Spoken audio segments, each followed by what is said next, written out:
Olá! No último vídeo eu compartilhei um pouquinho uma lição que eu aprendi nesses 28 anos de vida e que, quando internalizada, mudou toda a minha vida. Eu precisei me libertar da opinião das pessoas, principalmente das pessoas próximas, da minha família mesmo, para finalmente viver o meu sonho. A verdade é que por muitos anos os meus sonhos eles estavam mortos, eles estavam enterrados, bem num buraco bem fundo, e eu deixei os meus sonhos de lado, não pensava mais nele, e o tempo foi passando, e a minha vida ia acontecendo, sempre as mesmas situações, as mesmas coisas, até que um dia eu precisei tomar uma decisão na minha vida, que a princípio parece simples, mas que para mim fez toda a diferença. Bom, eu não vou tentar delongar muito a minha história, porque não é o foco a minha história, mas sim a lição que eu pude aprender no processo. Desde muito nova, eu sempre fui uma criança que tinha curiosidade pela espiritualidade. Lembro assim também que a gente era muito conectado com Deus. O meu pai, ele trazia livros de Noé pra gente ler, de Adão e Eva, assistir desenhinhos assim, relacionado a temas bíblicos. 4 anos de idade, o meu pai se separou da minha mãe, e isso mudou muito assim a minha vida, a minha rotina, né? Então foi um processo difícil para uma criança de 4 anos. Aliás, eu acredito que seja um processo difícil para qualquer pessoa, em qualquer idade, os pais se separarem, né? É um trauma. Se não bastasse, aos meus 6 anos, a minha mãe, ela faleceu. Ela sofreu um acidente de carro e faleceu. Então a nossa vida realmente mudou de uma maneira assim que a gente não esperava, né? E o meu pai, ele um homem muito batalhador, ele fazia o impossível para criar nós, éramos em 5. Ele decidiu que precisava mudar a vida dele. Ele fazia parte de uma religião antes de eu nascer, e ele deixou ali, quando eu nasci, ele acabou deixando de frequentar essa religião, deixou por muito tempo, e nesse período, quando a minha mãe faleceu, ele acabou encontrando uma outra pessoa, né? Casou, né, com essa pessoa, e decidiu ali que precisávamos voltar a ter uma religião, então ele voltou para a religião que ele tinha antes. Eu não vou citar aqui o nome dessa religião, porque eu não estou aqui com o intuito de difamar religião nenhuma. Não quero criticar religião nenhuma, não quero apontar dedo para nada. Eu estou aqui contando a minha experiência. Com os meus 8 anos de idade, a gente já estava bem ativo nessa religião. Então a gente tinha reuniões semanais, né, onde tinha estudos bíblicos.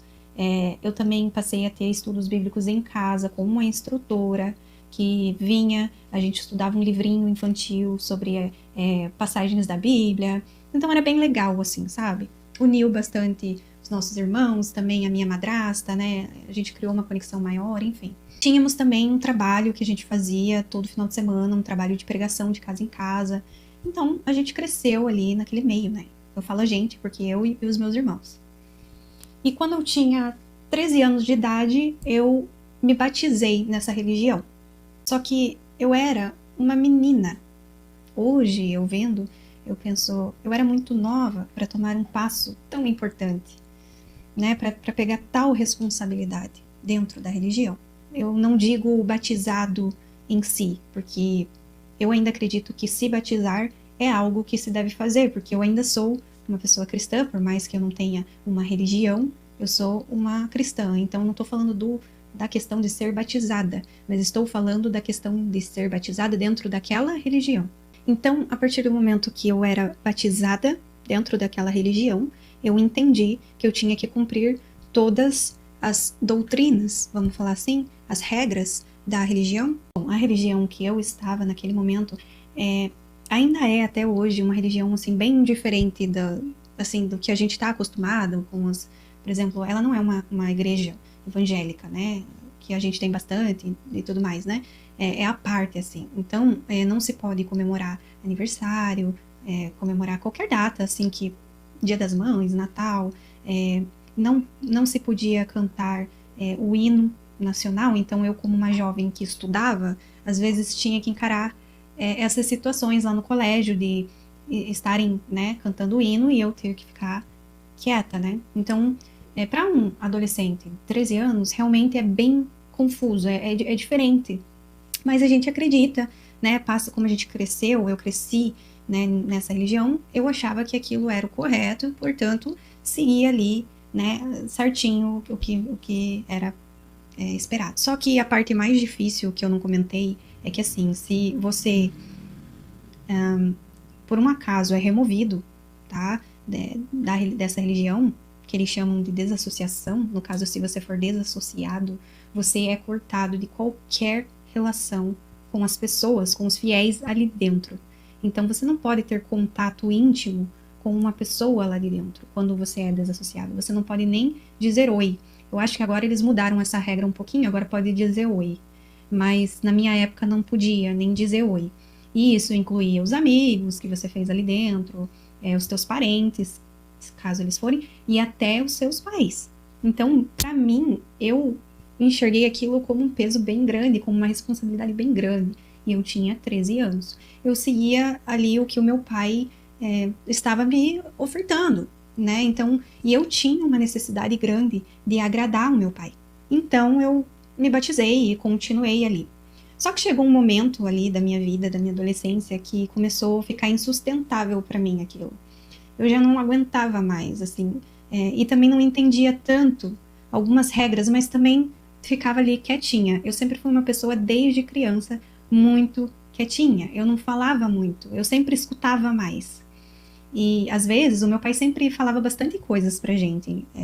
Então, às vezes, a gente sentava na mesa e meu pai, ele falava bastante coisas, assim, sobre questões morais, sobre agradar a Deus, né? Ele, como uma pessoa muito ali religiosa e tal. E eu escutava, tá, ele. No caso, eu tava ali, mas eu não tava. E não falava nada, não me expressava, né? Eu sempre tive esse problema com expressar o que eu estava sentindo. E, enfim, né, eu hoje, na época, quando eu era uma adolescente, eu fiquei um pouco revoltada, assim, com o meu pai, né, em si, porque eu pensava, foi ele que me colocou nesse lugar, nessa religião, e eu não queria. Mas hoje, vendo como uma pessoa mais madura e como mãe, eu vejo, assim, que o meu pai, ele só fez o que ele achava que era certo fazer naquele momento. Ele não queria o meu mal, pelo contrário, ele fez achando que estava fazendo o bem pra mim, né, então a gente não pode, se você é um jovem, né, escuta o que eu tô te falando. Não culpe os seus pais. Eles estão fazendo o que eles acham que é melhor para você. Tenha certeza disso. Eu não tinha a coragem de chegar para o meu pai e falar: pai, não é para mim. Eu não quero, eu não tô conseguindo arcar com essas responsabilidades. Também tinha a questão do medo, né, da culpa, porque eu ainda acreditava, de certa maneira, que ali era o local correto, né? Eles fazem realmente isso, né? É uma programação, né? Eles programam o seu cérebro para acreditar que aquilo ali é o correto e fora daquilo você está errado. Eu acredito que a maioria das religiões fazem isso, tem isso. Então eu fui levando uma vida ali dupla, porque o meu coração não estava mais ali dentro. E eu como uma jovem, eu tinha vontades de fazer coisas diferentes e não podia. Então eu acabei que extravasei em alguns momentos, dei dor de cabeça, tudo que eu queria, que era não incomodar, eu incomodei meu pai, incomodei a minha família, justamente porque eu não conseguia falar, eu não conseguia me expressar, estava aqui, ó, preso, tudo preso aqui. E fingir uma coisa que você não quer é uma das piores formas de se trair. E a gente não consegue fugir disso. A gente pode tentar mudar de cidade, mudar de país, mudar de, sei lá, tentar fugir, mas a gente não consegue fugir das nossas próprias mentes. Então, realmente, para mim, era uma luta comigo mesma, porque eu não era transparente comigo. Eu não conseguia enxergar que, Paula, você não quer isso. Se respeite, comunique, né? Eu não conseguia. Isso para mim era impossível, basicamente, na minha cabeça, com as minhas crenças limitantes, me limitando, não deixando eu ser quem eu realmente sou. E chega uma hora que a conta, ela vem. Não tem como. Se você tá fazendo isso, se você tá tentando se libertar de alguma coisa e você tá se se prendendo disso, uma hora a conta vai chegar, entendeu? O meu mental já estava bem abalado e eu conheci o meu marido todo esse processo. Ele foi muito importante, porque ele me deu uma força muito grande. Ele também era uma pessoa que estava se conhecendo, a gente era jovem, né? Então, bem jovem, não que eu não seja jovem ainda, mas eu era mais jovem quando eu conheci ele, então realmente ele foi um parceiro. Aí eu tive a minha filha, que foi uma das maiores bênçãos da minha vida, um dos maiores presentes. Se você é pai, se você é mãe, você vai me entender. Quando você tem um filho, ou você se afunda no buraco, ou você evolui. Não tem como. Porque o filho, ele vem com as suas características e com a característica do teu parceiro. E ele não vem só com as características boas e lindas que você tem. Ele vem com suas sombras. E ele escancara isso pra você. Ele mostra assim, ó, na frente de todo mundo, sem dó nem piedade. E você passa a enxergar como uma terceira pessoa a sua própria sombra. Então, por isso que eu digo, ou você enlouquece, ou você evolui. E, graças a Deus, eu pude ter a oportunidade de ter uma filha e aprender com ela, e evoluir com ela. Mas ainda tinha, né, estava num processo de autoconhecimento, eu mudei de cidade, eu saí ali da cidade onde minha família morava. Não estou falando que você precisa fazer o mesmo, mas para mim foi essencial, porque eu consegui enxergar as coisas fora daquela bolha, né? Eu consegui enxergar as coisas mais afastado, ter uma perspectiva diferente do que eu estava vivendo, e isso foi muito bom. Mas eu ainda tinha aquela coisinha assim, ó, você precisa estar lá, você precisa estar lá, porque você está fazendo errado, será que está certo? Será que eu não estou desagradando a Deus? Eu sempre uma pessoa muito Deus, espiritualidade, sempre coloquei isso assim em primeiro lugar na minha vida. A minha essência era essa. Então eu sempre tive aquela coisa por causa daquela programação enraizada que estava dentro da minha mente. Aquelas crenças limitantes ali, ó, no meu ouvido, sempre tentando me sabotar. E muitas vezes dei ouvidos, chorava, culpava, um medo. E com isso eu desenvolvi uma doença. Eu tive depressão e outra doença autoimune, que é o hipertiroidismo. Lembra que eu falei que eu sempre fui uma pessoa engasgada, que não falava nada, que não se expressava, não dizia o que estava sentindo? Então, a conta chegou. O meu físico não aguentou, o meu mental não suportou. E isso foi logo em seguida que eu ganhei a minha filha, porque o parto realmente é algo assim bem emocionante na vida de uma mulher, né? Então,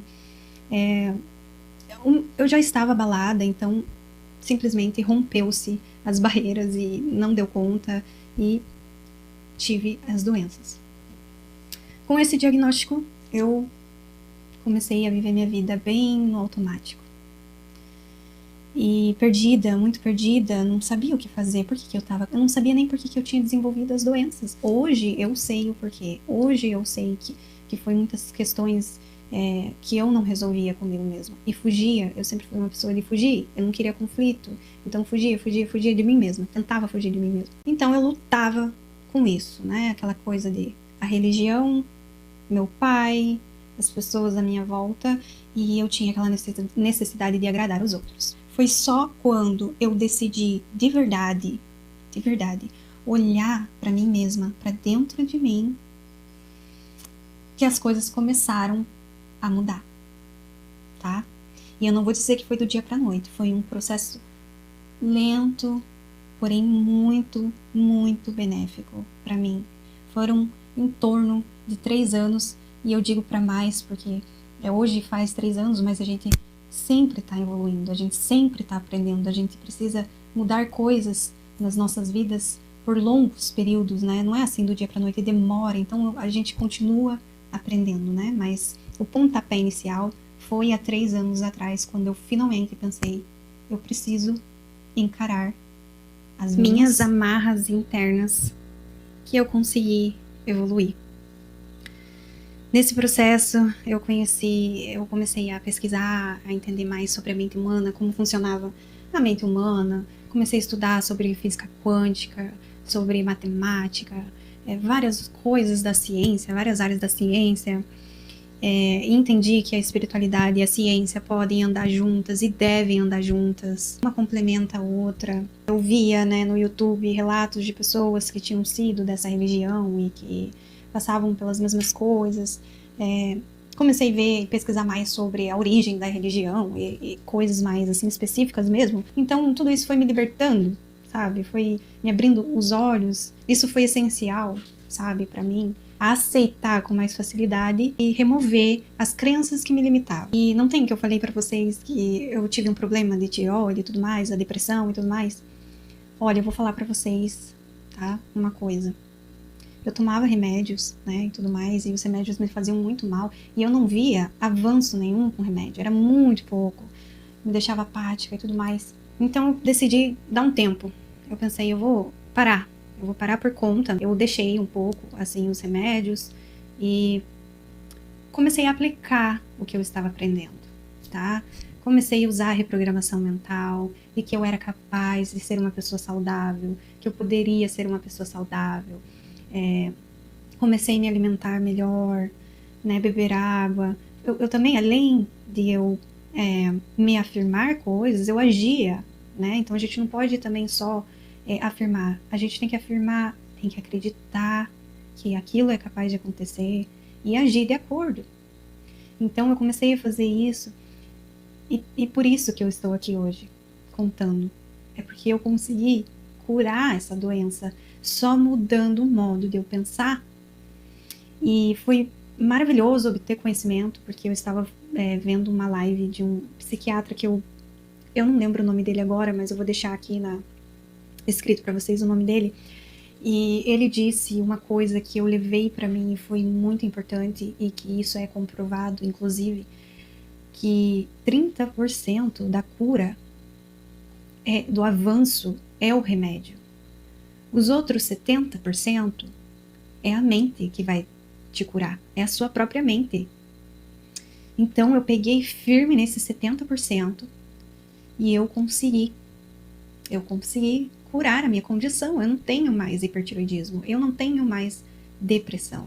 Eu não estou falando que eu não corra o risco de ter novamente, tá? Todos nós corremos o risco de desenvolver uma doença. Mas eu sei que eu cuidando da minha mentalidade, tá? E também agindo, né, de acordo, me alimentando bem, me cuidando, eu vou ter uma saúde boa, vou ter uma qualidade de vida melhor. E eu pude provar isso na pele. Então, para concluir, eu digo para você que está sofrendo, tá? Que eu não estou dizendo só da parte religiosa, tá? Você pode estar sofrendo com a parte religiosa, mas você pode também estar sofrendo com um relacionamento que está te prendendo que não é saudável, tá? O relacionamento que não é saudável, ou você resolve de uma vez por todas, tá? Tem que ter muito amor para você continuar com uma pessoa que não é fácil, muitas vezes tem uma condição psicológica abalada. Você tem que ter muito amor para persistir, porque se você não tiver, não adianta, você só vai piorar o caso, tá? Então, se você tá sofrendo com uma amarra, tá num relacionamento que não tá legal, ou uma pessoa, ou um pai, uma mãe, faça isso. Seja honesto consigo mesmo. Não fuja da sua sombra. Encare a si mesmo. O passado não te define. Eu tenho um vídeo aqui falando sobre o passado. Tem gente que sofre com o passado. Ou então que acha que tem que viver a vida do passado, ser a mesma pessoa sempre. Não. A gente pode se reinventar. Tá? A gente renasce. A gente não é mais quem a gente foi. A gente não precisa ser. Mas é isso. Seja transparente. Busque informação. Tá? Se informe, sabe? Se encha de conhecimento. Quanto mais você conhece como funciona dentro de você, quanto mais você conhece as situações, mais você vai estar preparado para lidar com as circunstâncias da vida. E haja, entre em movimento, faça o que você está aprendendo e não pare por ninguém nessa vida. Preciso deixar uma coisa aqui. Deus, ele não tem culpa disso tudo, do que a religião fez você passar. Deus, ele é Deus independente de qualquer religião. Não culpe a Deus. Aliás, não culpe ninguém. Porque você tem o controle. E você pode mudar a sua vida, se você quiser. E você merece. Tá bom?